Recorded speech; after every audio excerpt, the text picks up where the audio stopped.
Doors. They never gave us any water. They never gave us any food.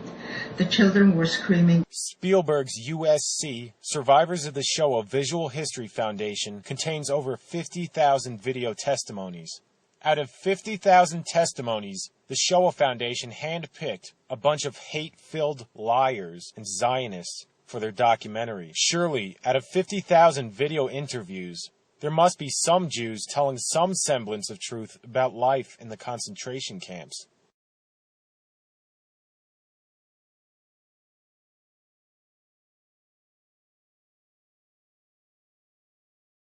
We also had an orchestra where some of the musicians stood together, and one musician was so good that he had the instruments playing and he wrote the notes, so later on we had a band who played over the weekend. And that was, of course, helping us. You know, we also did plays and stuff. Were there any cultural activities happening in Auschwitz? Yes.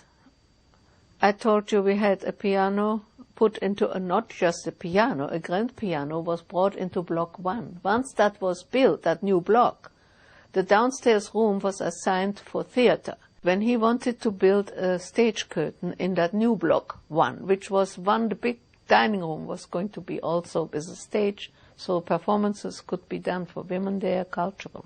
He said, for heaven's sake, isn't there anybody here who can help me sew on these curtain rings for the stage? I do it for you, he says. And I came forward and I helped him with the curtain stage, and that was wonderful because I had a man sitting across me for a change. And my roommate is in charge of work assignments, and if you happen to know music, what instruments do you play? I said, I learned piano, but not good enough for an orchestra. I can tell you that right now. And he said, well, then maybe you know the notes. I said, yes. He said, well, then I can use you, because we have to write it from the original music piece, what the director gets, to the instruments. And so from each instrument has only a short line on the whole paper. So I had to take it apart and write for each instrument from that what I had to do. That I had to even make the lines. We didn't have paper that was pre-printed for notes, nothing. So I spent the whole day there for a while until we were taken away from Auschwitz. But then she saw me work there. I had a big table where I could work and lay out all the paper, and it was very peaceful and relaxing. And Otto wanted to talk more to me. That is when I met that SS man at one time. That was the last job I did while I was in Auschwitz. And when the other job, when I was in Block 10, we went out to pick the leaves. And from these leaves, they would make tea for the whole camp, for the whole Auschwitz. How did you entertain yourselves? Well, there were, at the beginning of those days, there was a library where people could get books to read. There were newspapers which we could get, and also among ourselves sometimes we had a violin quartet. They used to come and play in barracks during the evening. That was, and later on, they said they're gonna build a movie in the camp, and the president said, "Only you must be crazy. They're gonna make a movie for us in the camp." And really, it happened. They made a movie in the camp. Yeah, and we went in barracks after barracks. We could go to see a movie sometimes in the evening. They brought movies in to see in the evening. And what kind of movies would they show? Well, German movies. But once I came to the main camp, we were allowed twice a month to write home. Once a postcard and once a letter. They gave you the materials? Yeah, they gave us the leather, the materials, we could How buy did you get the stamps? We could buy stamps. You had money? Yeah, we still got money. The money we got through the Jewish community from Vienna who sent us, everybody, some money. And in the camp you could have currency? Yeah, we could have money because there was in camp also what they call a cantina. And not many times, but once in a while they sold a few cigarettes or they sold something, whatever they had. So if you had money, you could buy in the cantina there. Food, there wasn't really any food, really. They usually sold, and sometimes they sold some weak beer, they sold also in the cantina. Yeah. But not really anything else, not much, mostly cigarettes. And when you went to the movies, did you have to pay? Yes, we had to pay. After the money stopped, the regular money stopped, we got paid in coupons then. Paid for your work? But I don't know if it was for whatever we got paid for in coupons, which were redeemable in that cantina if they had something. So that was their way of distributing money then to everybody. Everybody got this money then. Of course, what we did is for the weekends we got together, we got a group of us together, and we made a soccer team, which was a little later, where we played soccer.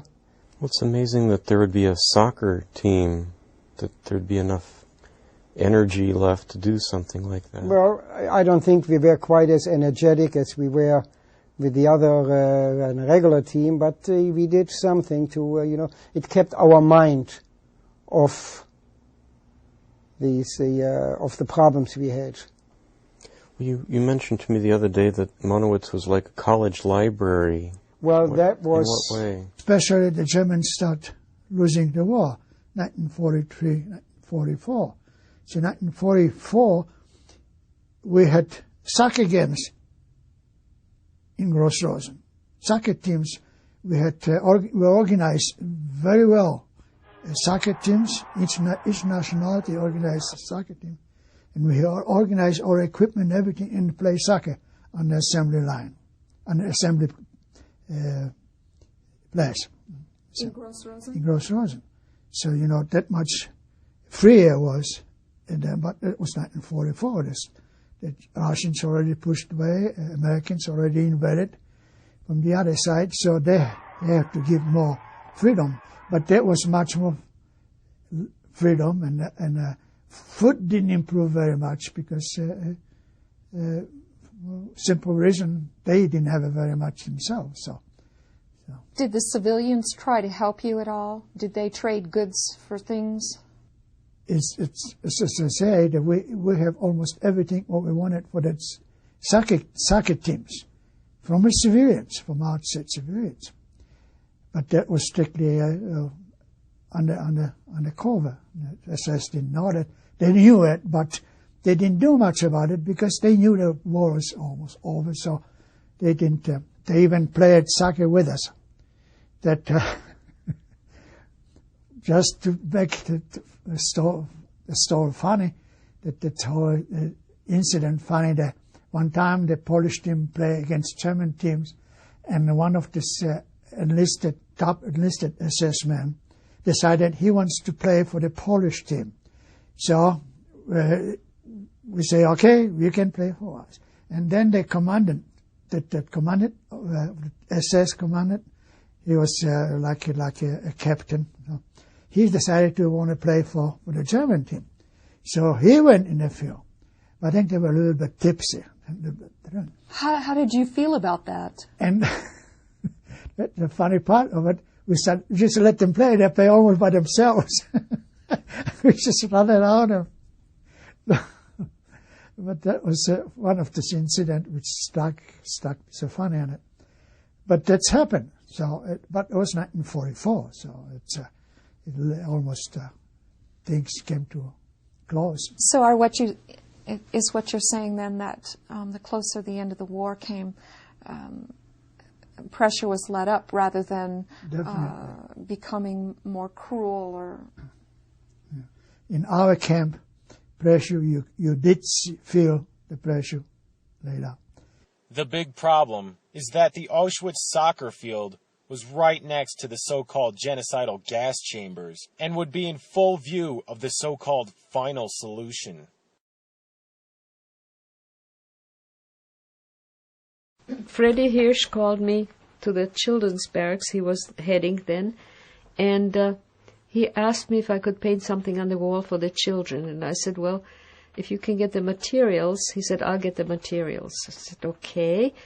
And then a very handsome young blonde man from the men's camp came over one day, and Freddie Hirsch called me to come and meet him, and he asked me what I need. So I said, well, if I can get any wall paints, so any tempera paints, I would like those, if you can get me some. And he said, yes, anything you want. And so before I knew it, Freddie had the stuff ready for me, and I started painting. At first, not knowing what, I looked at that huge drab, it was kind of olive-colored, like all the barracks were, wall, and I thought, well, the thing to do is to make it look like we are in a Swiss chalet on the deck, and there is a balustrade with flowers on, flower pots on it, and we are looking out at the beautiful meadows and maybe see some cows and sheep and stuff. And I started painting.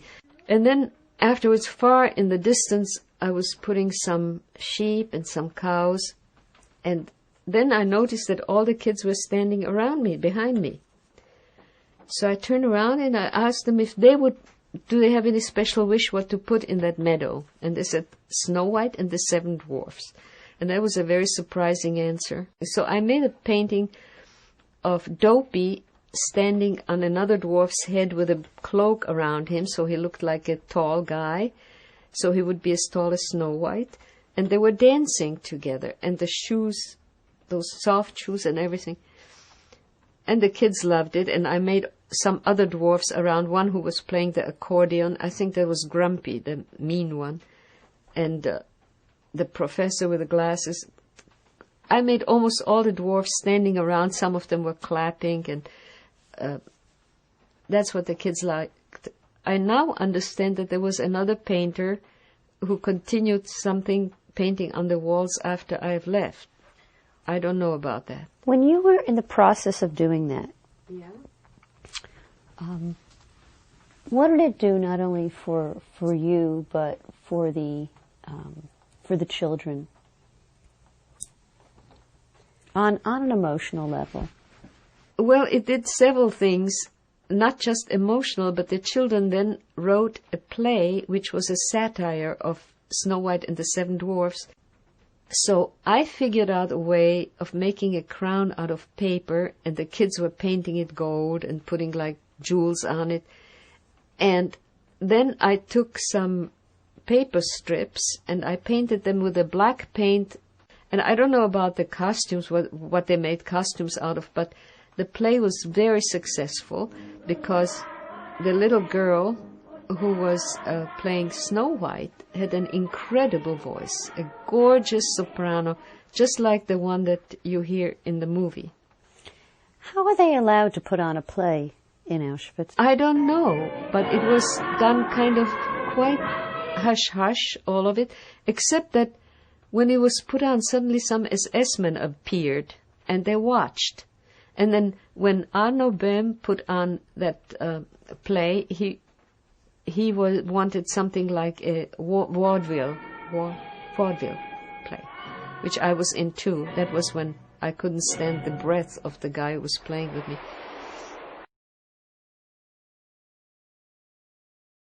What was the process for the casting? I mean, how were people selected to be in this play or that play?